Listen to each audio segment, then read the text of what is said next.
With respect to the situation in Ukraine, we have not gone to war with Russia. I think there's a significant precedent to that in the past. That does not mean that Russia's not isolated. In fact, Russia's far more isolated in this instance than it was 5 years ago with respect to Georgia, and more isolated than it was certainly during most of the 20th century when it was part of the Soviet Union.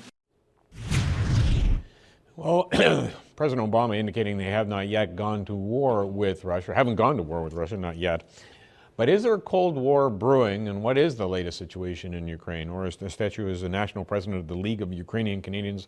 Or to be honest, there's not a lot of breaking news per se in Ukraine in terms of violence or military or those kinds of things.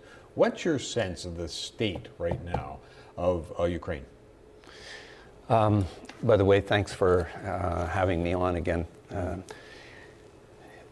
I think that Ukraine is still in great danger.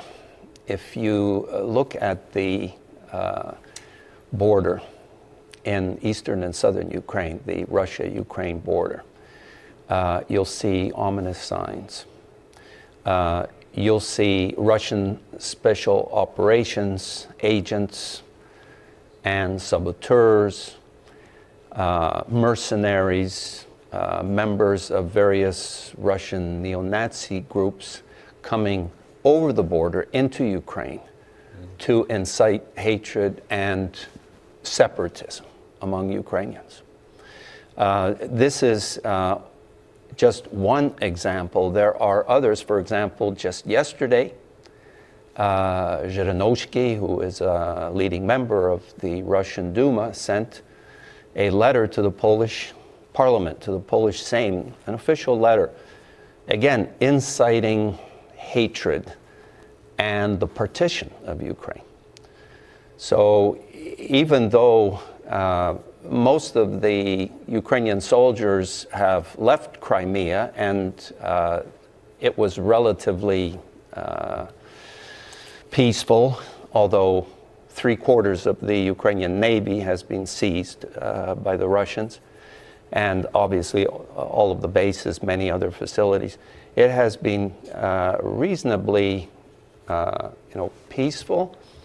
However, there are ominous signs. Okay, so what the Russians did in Crimea was that they showed up without all their badges and they just took everything over. And Ukraine, do you concede that Crimea now is lost to Ukraine? Number one question. And number two, do you anticipate that they will do the same thing in eastern Ukraine? Just move in, instill propaganda, as you're suggesting, and carve that off?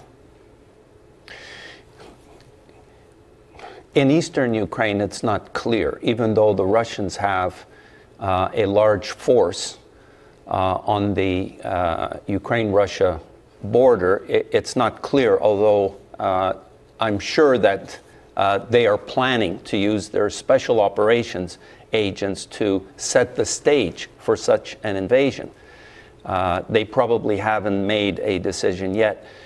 Insofar as Crimea is concerned, no one in Ukraine is simply saying, oh, well, that's it, Crimea now belongs to Russia.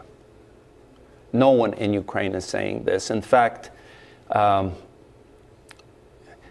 would say that many Ukrainians assert that Ukraine should not have so easily given up its nuclear arsenal. It was the third largest at the time, and of course I'm referring to the 1994 Budapest memorandum. That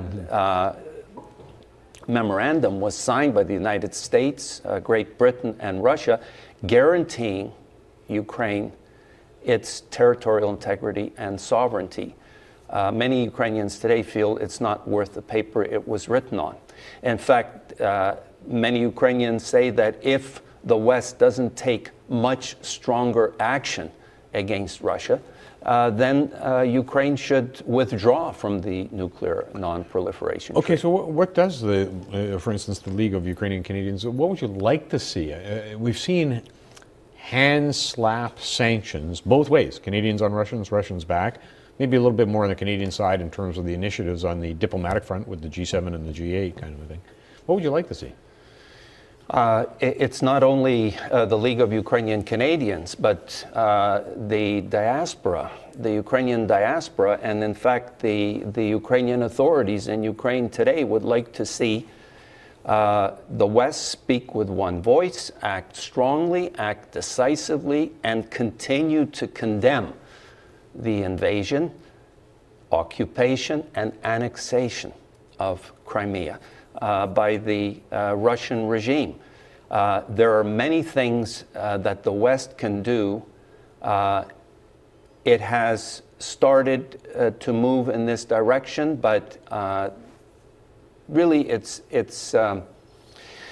response has been fairly weak. For example, the West could expel Russia from the G8 meetings. It has started this process, but also all other international economic forums.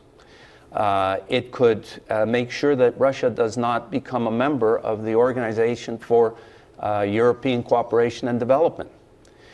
It could punish Russia for Russia's violations of the World Trade Organization's rules with its aggressive behavior towards Ukraine, and, by the way, its blockade of Ukrainian goods on the Ukraine-Russia border.